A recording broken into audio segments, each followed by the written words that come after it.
வட மாநிலங்களில் கடந்த சில நாட்களாகவே கனமழை கொட்டி வருகிறது. அசாம் மாநிலம் கவுகாத்தியில் கொட்டி தீர்த்த கனமழை காரணமாக சாலைகளில் தண்ணீர் வெள்ளம் போல தேங்கி நிற்கிறது. இதனால் இடுப்பளவு நீரில் மக்கள் நடந்து செல்ல வேண்டிய நிலை ஏற்பட்டுள்ளது. குடியிருப்புகள், வணிக வளாகங்கள், வழிபாட்டு தலங்கள் அனைத்திலும் தண்ணீர் புகுந்துள்ளதால் மக்களின் இயல்பு வாழ்க்கை முடங்கியுள்ளது.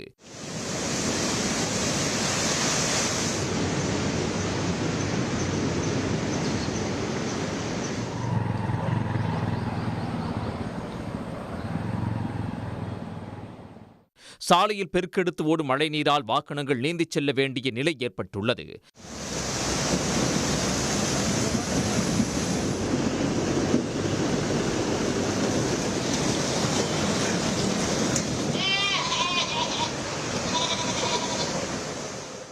இதனிடையே ஜம்மு காஷ்மீரின் ஸ்ரீநகர், உதம்பூர் உள்ளிட்ட பகுதிகளில் அதிகாலை முதலே கனமழை பெய்து வருகிறது.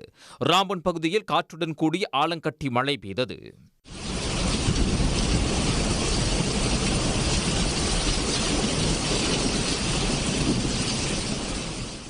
இதேபோல ஆந்திர மாநிலம் விசாகப்பட்டினத்திலும் கனமழை பெய்தது. இதனால் கடற்கரை சாலை உள்ளிட்ட பல்வேறு பகுதிகளில் தண்ணீர் தேங்கியது.